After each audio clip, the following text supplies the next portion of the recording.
Salve a todos com a paz de Cristo, que a mesma esteja nos nossos corações, não só hoje, mas para sempre, amém? Mais um vídeo para o canal Profecias Finais.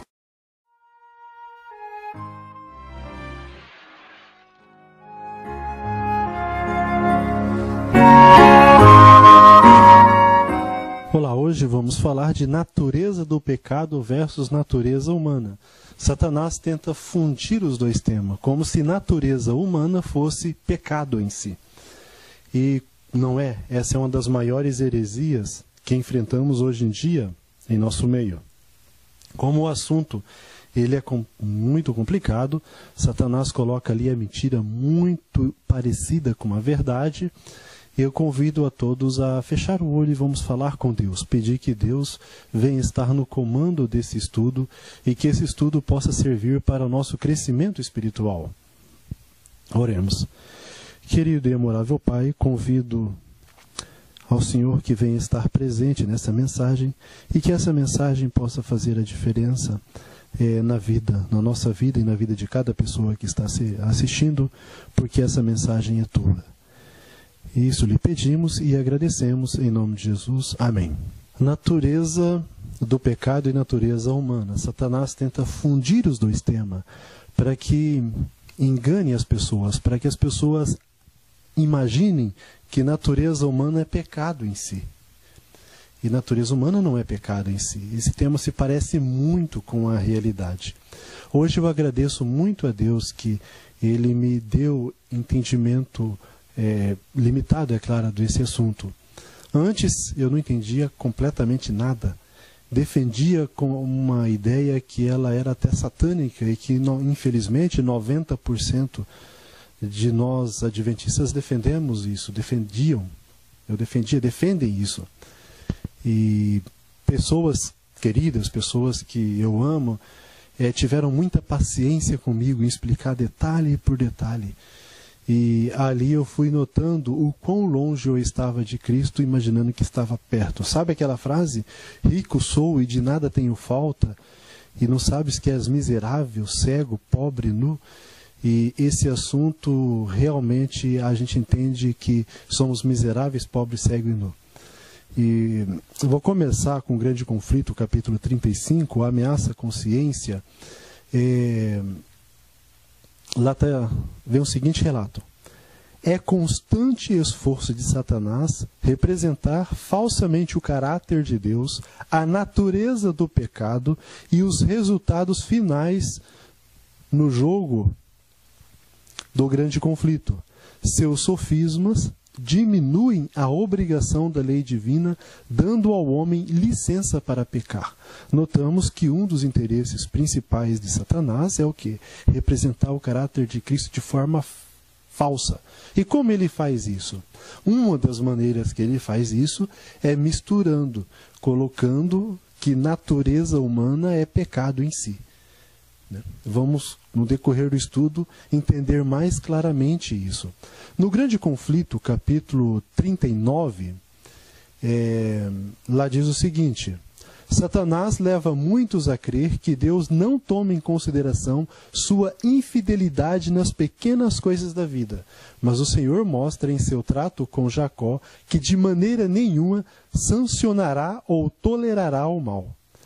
Nós vemos aí que é sofisma de Satanás acreditar que ele não leva em conta a infidelidade nas pequenas coisas. Como uma pessoa vai acreditar que Deus não leva em conta infidelidade nas pequenas coisas? Através disso, você acreditando que sou pecador porque nasci pecador, o que acontece? Se eu nasci pecador, eu não sou responsável pelos meus atos, eu já nasci assim, igual muitos confirmam, né? Muitos dizem, isso é minha natureza. Então, se é minha natureza, eu não sou culpado por ela, eu nasci assim. E se eu nasci assim, Deus não vai ser tão carrasco de cobrar os meus bons pensamentos ou bons sentimentos, eu já nasci com eles. E sendo infiéis nas pequenas coisas, o que acontece? As pessoas acabam tendo um mau caráter. Como você conhece uma pessoa quando é mau caráter ou bom caráter? Através das atitudes, né? Quando uma pessoa comete uma má atitude, nós olhamos e falamos, aquela pessoa é um mau caráter. Por quê? As atitudes revelam o caráter. Como é formado o caráter? O caráter é formado de pensamentos e sentimentos. Se temos bons pensamentos e bons sentimentos, automaticamente teremos boas atitudes. Por isso que Cristo exige de nós, o caráter tem que ser transformado conforme a vontade de Cristo. E no capítulo 28 do Grande Conflito fala que por meio dos defeitos de caráter, Satanás trabalha para obter domínio da mente toda e sabe que se esses defeitos forem acariciados, será bem-sucedido. Portanto, está constantemente a enganar os seguidores de Cristo com o seu fatal sofisma de que lhe é impossível vencer. Impossível vencer? Como vai achar que é impossível vencer? Por causa disso, né? Existem duas definições da palavra pecado circulando hoje em dia, pelo menos que a gente conhece. E a definição A é da maioria, a maioria absoluta, inclusive de nós adventistas acreditamos na definição A. Eu, particularmente, não acredito na definição A. Eu acredito na definição B, a da minoria. Nem sempre é errado estar com a minoria e nem sempre é ruim estar com a minoria. Noé, ele era a minoria. Quando ele saiu da arca, ele era a maioria absoluta. Então, na época de Noé, estar do lado da maioria foi um grande prejuízo. E esse vídeo está sendo feito porque eu convido você a estar do lado da minoria. Não estar do lado da minoria porque é minoria, não. A estar do lado daquilo que é certo. O que é errado, independente da pessoa que fala, se é presidente, se é doutor, se é pastor, se é qualquer pessoa, independente do cargo dela, mas se ela estiver falando o que é errado, nós temos que desconsiderar. Considerar somente um assim diz o Senhor. Muitas pessoas até já falaram para mim assim, nossa, Misael, mas você simplifica muito o Evangelho. O Evangelho é simples. Deus ele falou de maneira para atingir a todos, tanto a doutores como a pessoa simples, como eu e você. E quando traz um Evangelho rebuscado, complicado, cheio de teorias, esse evangelho é falso. No Testemunho Seleto, volume 1, está dizendo isso. E vamos às definições. Na definição A, pecado é natureza e pecados são escolhas. Eles separam pecado de pecados, como se fossem coisas diferentes. Imagina que você muda para o plural e já muda carro e carros, como se fosse... No plural já não é mais carros, é motos. Então não tem a melhor coerência e lógica. Mas por incrível que pareça, uma maioria absoluta acredita que pecado é natureza e pecados são as escolhas. E nessa definição A, natureza pecaminosa é pecado em si. Nessa definição A, Satanás atingiu o objetivo dele. Já juntou natureza, pecado com natureza humana. E a pessoa acredita que a natureza humana já é pecado em si. E nessa definição, já que natureza humana é pecado em si, Cristo não poderia ter uma natureza humana depois da entrada da queda.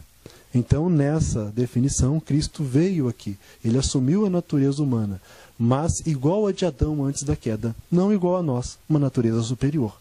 Até se comenta, né, como uma pessoa igual a você, semelhante a você, pode salvar. Tem que ser maior, como se a natureza de Cristo fosse responsável pela vitória dela. Isso não tem parâmetro nenhum, não tem como se provar isso, nem pela Bíblia, nem pelo Espírito de Profecia. Agora vamos à definição B. Chega de falar de coisa ruim, vamos falar de coisas boas, né? Definição B, pecado é escolha. Natureza humana, ou natureza pecaminosa, como é conhecido, não é pecado em si. E existem diferenças entre mal e culpa. Nós vamos ver, mediante várias evidências bíblicas, que nós passamos a ser culpados perante Deus quando sabemos fazer o bem e fazemos o mal. Então existe uma diferença entre mal e culpa. E nessa definição, Cristo assumiu a natureza humana, igual a nós, a natureza pecaminosa, mas ele não herdou maus traços de caráter e nem propensões pecaminosas, né? Que a maioria absoluta de nós herdamos maus traços de caráter e propensões pecaminosas. Depois que nós passamos a entender as diferenças, às vezes até algumas coisas soam estranho em nossos ouvidos. Primeiro, A justiça pela fé em Cristo não é concedida a todos. Não, como não é concedido a todos? Não, não é. A justiça pela fé em Cristo é concedido somente àquelas pessoas que aceitam. Mas ela é oferecida a todos. Cristo não sai aí transformando, invadindo os corações e transformando corações de pessoas que não querem. Não, ele fala, eis que estou à porta e bato, e se alguém ouvir a minha voz, entrarei em sua casa, cearei com ele e ele comigo. Então a justiça pela fé em Cristo é concedido somente às pessoas que aceitam. Eu vou responder, fazer 6 perguntas e vamos responder. Ela vai aparecer aqui ao lado. E a pessoa que quiser pode acompanhar na palavra de Deus na Bíblia depois. O que a Bíblia ensina sobre pecado e culpa? O que ela ensina sobre pecado e culpa? Em João 3:19 fala que a condenação vem ao homem quando ele recebe a luz e escolhe as trevas. Então, imagina que se eu peco porque nasci pecador, então eu já nasci condenado.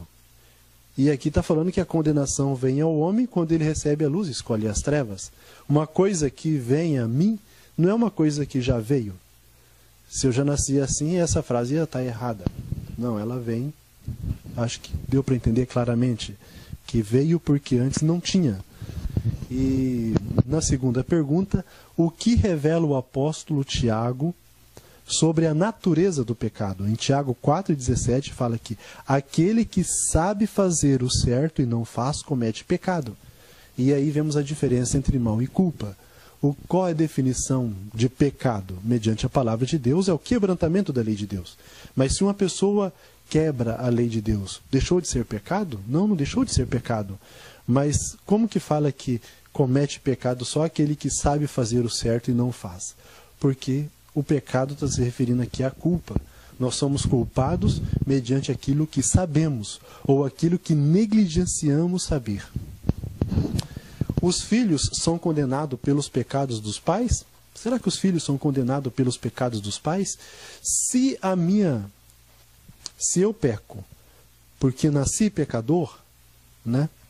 Eu nasci condenado. Todos os pecadores são condenados. Se eu nasci condenado, eu nasci condenado por quê? Pelos pecados dos meus pais. Então, os filhos, mediante essa ideia da definição A, eles, né, são condenados pelos pecados dos pais. Será que existe alguma coerência bíblica que os filhos são condenados mediante os pecados dos pais? Em Ezequiel 18, 2 a 4 e 20, fala que os filhos não levam os pecados dos pais, mas cada um leva os seus próprios pecados. Então, essa ideia de que nós somos pecadores, nós pecamos porque nascemos pecadores, ela não tem o mínimo de lógica. Pelo menos 3 passagens aqui já lança por terra. A quarta pergunta: que princípio importante Jesus ensinou acerca da responsabilidade individual? Existe responsabilidade individual? Vamos ver em Lucas 12:48. Lá diz, a qualquer que muito será dado, muito será cobrado. Então, se uma pessoa recebe mais luz, ela é responsável perante Deus daquela luz que ela recebeu. Quem recebe menos, é menos responsável. Tem até aquela passagem, parábola dos talentos, em que um recebeu 5, outro recebeu 4, outro recebeu 2, outro recebeu 1. Cada um é responsável perante aquilo que ele recebeu. E existem graus de responsabilidade de acordo com a luz que uma pessoa recebe? Jesus ensinou que existem graus de responsabilidade mediante a luz que cada pessoa recebe. Está em Mateus 11, 20 a 24. O que Deus leva em conta quando julga uma pessoa? O que ele leva em conta? Em Salmos 87, 4 a 6, fala que Deus leva em consideração as circunstâncias que geraram em torno do nascimento daquela criança. Deus não sai julgando assim as pessoas de forma generalizada. Não, ele conhece aquilo que você entende, a sua esfera, a capacidade mental de cada um, a capacidade espiritual, as circunstâncias que giraram em torno, né? Mas ele também entende que muitas vezes nós temos ali as verdades ali de forma escancarada em nossas prateleiras e não estudamos, não lemos. E aí nós vamos ser condenados, de repente não aquilo que a gente sabe, mas aquilo que nós negligenciamos saber também. Por isso devemos ser fiéis à luz que nós recebemos. No Grande Conflito, uma citação de Ellen White, na página 628, lá fala assim: posso afirmar que se escolhermos deliberadamente desobedecer a Deus, passamos a ser culpados perante Deus, a tal modo como se fosse eu com minhas próprias mãos tivesse comido do fruto da árvore proibida. Pois se assim eu fizer, deixei ser dominado pelo mesmo Espírito. Quando você passa a ser, é o quê? Porque antes não era. Igual meu carro prata, eu pintei de prata de novo, ele passou a ser prata depois que eu pintei? Não, não passou. Agora, se meu carro era preto e eu pintei de prata, ele passou a ser prata depois que eu pintei, porque ele era preto. Então, nós passamos a ser culpados perante Deus quando nós deliberadamente desobedecemos a Deus. Aí nós passamos a ser culpados perante Deus. E no Caminho a Cristo, página 38, tem outra citação afirmando que toda confissão deve ser definida e sem rodeios, reconhecendo justamente os pecados dos quais sois culpados. Imagina se natureza pecaminosa fosse pecado, e eu não sou culpado da minha natureza, então já teria um evangelho aí completamente sem lógica, né? E estaria representando o falso caráter de Cristo, né? Por quê? Porque uma criança nasce culpada perante Deus. Que Deus é esse que julga os inocentes? Que culpa uma criança tem de Adão e Eva ter pecado? Ele não tem culpa nenhuma. E Deus já atribui a culpa à criança. Então nós vemos que nessa definição da palavra pecado, Satanás está atingindo com sucesso o seu fatal sofisma de que é representar falsamente o caráter de Deus e a natureza do pecado. E em Primeiros Escritos, página 219, tem outra citação, que Satanás tem levado o povo a adotar a ideia de que ninguém perecerá, tanto santos como pecadores. Basta batizar que já está salvo. Ninguém perecerá. Vamos pegar um pouco da natureza de Cristo, porque Satanás também mexeu na natureza de Cristo. Segundo o apóstolo Paulo, temos aqui mais algumas perguntas, são 7 perguntas e respostas que podem ser acompanhadas na palavra de Deus depois. Segundo o apóstolo Paulo, o que é mistério da piedade? Em 1 Timóteo 3,16, o mistério da piedade é a manifestação de Deus em carne. Deus manifestou em carne, isso é fato, não existe nenhum mistério nisso. Ele se manifestou em carne humana, carne do pecado. Agora, como ele fez isso? De que maneira? Isso é um mistério. Ninguém de nós sabemos como ele fez isso. Esse é assunto que a gente vai estudar na eternidade. Esse assunto não compete a nós saber agora. Não é necessário. Aquilo que é importante para a minha e para a sua salvação foi revelado. O que não é, não foi revelado. O que a Bíblia ensina acerca da ascendência de Jesus em Romanos 8? Romanos 1, capítulo 1, verso 3, afirma que Jesus nasceu da descendência de Davi segundo a carne. Como? Não sabemos, mas ele nasceu da descendência de Davi segundo a carne. E na semelhança de que carne veio Jesus? Em que carne ele veio? A de Adão antes da queda ou a nossa semelhança? Jesus veio na semelhança de carne do pecado. Está em Romanos 8:3. Então já cai por terra a ideia de que Cristo veio com a natureza pré-lapsariana. Isso não tem fundamento bíblico. Até que ponto Jesus foi feito semelhante àqueles a quem veio salvar? Até que ponto? Né? Muitos afirmam, não, olha, lá está falando semelhante, né? Não está falando igual. Realmente não é igual. Eu e você, nós existiríamos antes de Adão? Não. Cristo existia. Nós escolhemos nascer, o pai e a mãe, a época para nascer? Não, Cristo escolheu. Então isso que é a semelhança. Mas essa semelhança é até que ponto? Em Hebreus 2, 16 e 17 fala que em todas as coisas Jesus foi feito semelhante aos seus irmãos. Todas, né? Não é parcialmente, em todas as coisas. O que Jesus fez quando assumiu a forma humana? O que ele fez? Em Filipenses 2:7 fala que ele esvaziou-se de si. Ou seja, ele velou a sua divindade na humanidade quando veio à Terra. E Jesus usou seus atributos de onisciência quando esteve na Terra, em Lucas 2:52 e Marcos 13:32, fala que Jesus cresceu em sabedoria e não sabia nem sequer o dia de sua segunda vinda, porque ele velou, né, a sua divindade na humanidade. E a natureza de Cristo, que era responsável pela vitória dele, igual muitos acreditam, né? Não, Cristo tem uma natureza superior à nossa, senão ele não teria vencido. Será que é isso? E em João 5, 19 e 30, fala que Jesus viveu uma vida de total dependência do Pai e não podendo fazer nada sem a ajuda do Pai. Assim como nós não podemos fazer nada sem a ajuda de Cristo, Cristo não fazia nada sem a ajuda do Pai. Sem mim nada podeis fazer, ele disse, né? E natureza pecaminosa, ou natureza do pecado, será que é pecado em si? Imagine que após essas evidências bíblicas de espírito de profecia, você ainda continue imaginando que natureza humana é pecado em si. Se natureza pecaminosa fosse pecado em si, Cristo teria que justificar pecados dos salvos. E no grande conflito, capítulo 28, fala que Jesus não justifica pecados dos salvos, mas apresenta seu arrependimento e fé, reclamando o perdão para ele, porque ergue as mãos perante o Pai e santos anjos. Então Cristo, ele não justifica pecado, ele apresenta o arrependimento e o perdão. Por isso nós devemos pedir a Deus ciência de nossos pecados e pedir que Deus nos conceda arrependimento.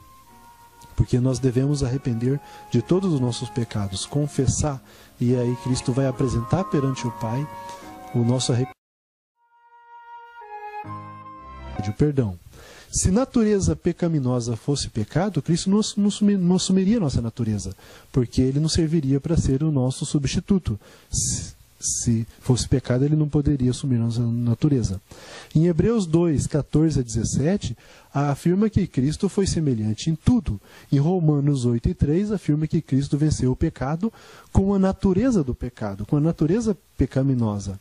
E em Desejado das Nações, página 49, afirma que seria uma humilhação para Cristo ter assumido a natureza humana antes da queda, no estado de perfeição. Mas ele assumiu a natureza humana degradada de 4.000 anos de pecado. O que quer dizer esse mas?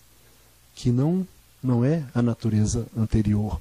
Tem muitas pessoas que, quando estudam isso, falam assim, não, mas tem um princípio de interpretação que não devemos levar a Bíblia, nem o Espírito de Profecia, ao pé da letra.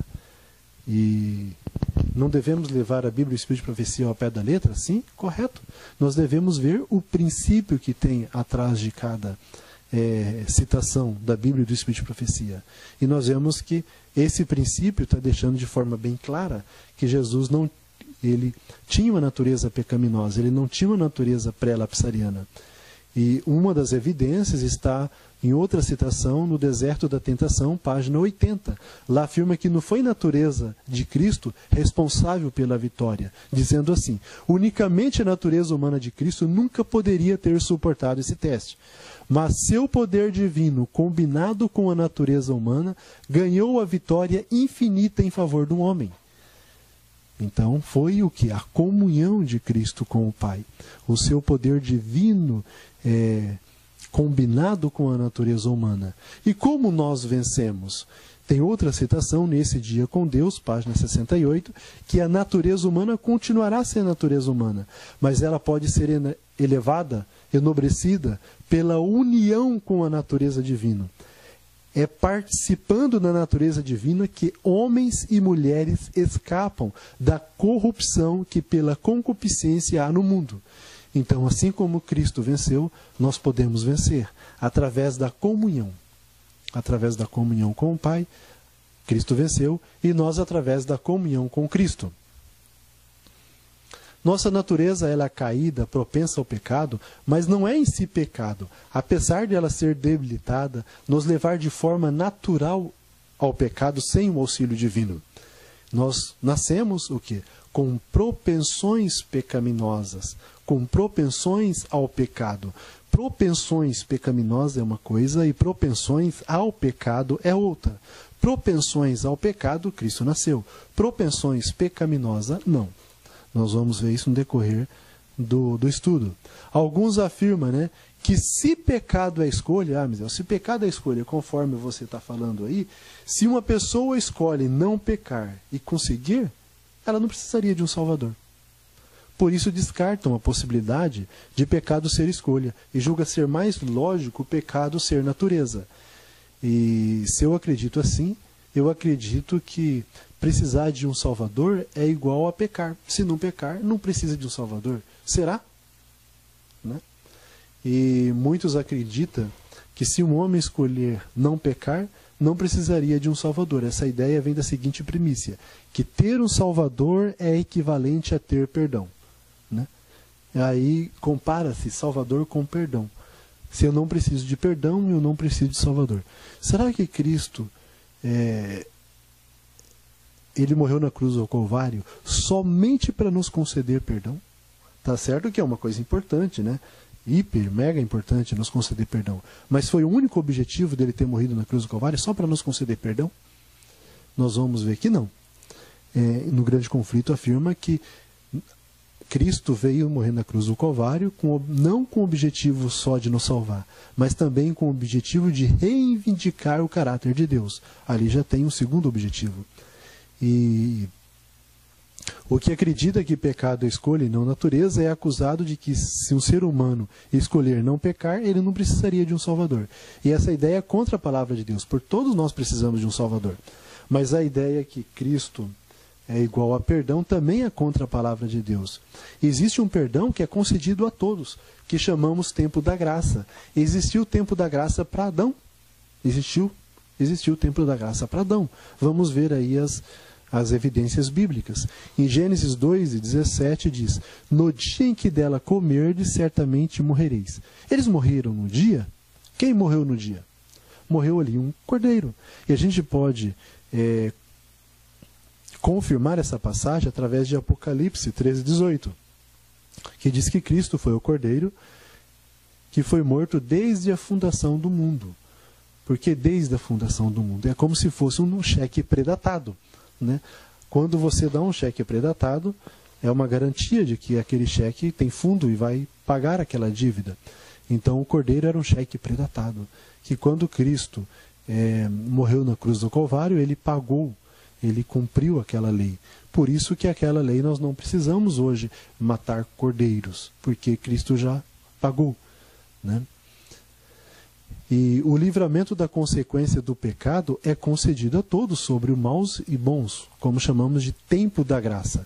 Não é consequência do meu pecado, não, é consequência do pecado que existe no mundo, das consequências, né? Vamos ver mais claro isso em 1 João 2:2. O que diz lá? Que Cristo não foi propiciação só pelos nossos pecados, mas foi propiciação pelos pecados do mundo todo. Lá não fala de arrependimento. Cristo não foi propiciação pelos pecados só dos que se arrependeram. Não, ele foi propiciação pelos pecados do mundo todo. Então, naquele momento em que Adão e Eva pecou, eles perderam o direito à vida. E o direito à vida foi pago na cruz do Calvário, o direito de escolha. Nós não tínhamos direito de escolha. E esse direito foi pago na cruz do Calvário. E não foi pago só para os bons, foi pago para todos, né? Um bebê assim que nasce, ele não precisa ser perdoado dos pecados que não cometeu, mas ele precisa de um Salvador. Porque sem Salvador não existe vida, não existe tempo da graça. A raça humana teria morrido lá no Éden. Então, a vida, por mais passageira que seja, é um presente de Deus. E nós só temos essa vida porque Cristo pagou, morrendo na cruz do Calvário. E é como descendente... Eu, como descendente de Adão, eu já nasci perdoado do pecado de Adão. Esse perdão universal é concedido a todos, independente de arrependimento. Em Cristo não houve pecado. Muitos afirmam, olha, em Cristo não houve pecado. Nesse sentido, ele herdou as consequências do pecado, não a culpa e perdão, pois ele assumiu a natureza pecaminosa por escolha. Ele existia antes de Adão e nós não, né? Eu e você não existiríamos antes de Adão, não existíamos, Cristo existia. Eu e você, para existir, nós dependemos de Cristo. Se não fosse Cristo, nós não existiríamos. Cristo, para existir, não depende de nós, e muito menos depende do sacrifício dele na cruz do Calvário. Então, para que ele vai nascer culpado e perdoado? Quem nasceu culpado e perdoado foram nós, a raça humana que nasceu culpado e perdoado. Se Cristo não tivesse feito o sacrifício e comprado o meu direito de escolha, iríamos todos nós morrer de morte eterna, independente de nossas escolhas. Praticando as boas obras não nos dá o direito de ser salvo. O direito de ser salvo foi Cristo que pagou. Nos confirma que as boas obras é tipo um vestibular. Afirma que você está preparado para viver na nova terra, que você fez com que Cristo seja o Senhor de sua vida, em que você prova para o universo em que você não vai colocar mais o céu em perigo, não vai existir mais pecado no céu, porque agora não sou eu quem vivo, mas Cristo vive em mim. Então as obras, ela não nos dá o direito à salvação. Ela simplesmente confirma quem nós somos, se somos de Cristo ou se somos do inimigo. Ter um Salvador vai muito além de ter perdão. Sem a misericórdia de Cristo, não teríamos nem tempo de graça, nem direito à escolha, nem arrependimento e muito menos perdão, porque o arrependimento é um dom divino. Venho aqui agora falar sobre as boas novas do Evangelho. Se fala muito de Evangelho eterno, o Evangelho eterno, mas ninguém sabe o que é Evangelho eterno. O que é Evangelho eterno? Em Romanos 1,16 afirma que o Evangelho eterno é o poder de Deus para a salvação de todo aquele que crê. Pergunto, salvar de quê? Os judeus acreditavam que Cristo viria salvar eles do jugo romano, Mas Cristo não veio salvar os judeus do jugo romano. Em Mateus 1,21 fala que Cristo veio salvar do pecado. Então é a salvação do pecado. Cristo, ele nos salva do nosso pecado. Qual é a definição da palavra pecado? Até agora nós argumentamos bastante. Mas agora vamos a uma citação explícita do Espírito de Profecia. A definição da palavra pecado. Tem uma citação da Ellen White no Grande Conflito, página 493. Nossa única definição de pecado, não está falando pecados, é a que é dada na palavra de Deus. É o quebrantamento da lei. É o efeito de um princípio em conflito com a grande lei do amor, que é o fundamento do governo divino. Nós vemos aqui um princípio. É muito interessante a gente saber o que é princípio, o que é preceito, o que é regra, porque através de regras, de preceitos e da história, Cristo comunica os seus princípios eternos. As histórias, as regras, os preceitos, às vezes estão limitados à época, mas os princípios eternos não, são eternos, Não está limitado à época. Como é gerado o pecado? Como é gerado? Em Tiago 1, 14 a 15, cada um é tentado quando atraído e engodado pela sua própria concupiscência. Depois, havendo a concupiscência concebido, dá à luz o pecado. E o pecado, sendo consumado, gera a morte. Nós vemos aqui como é gerado o pecado.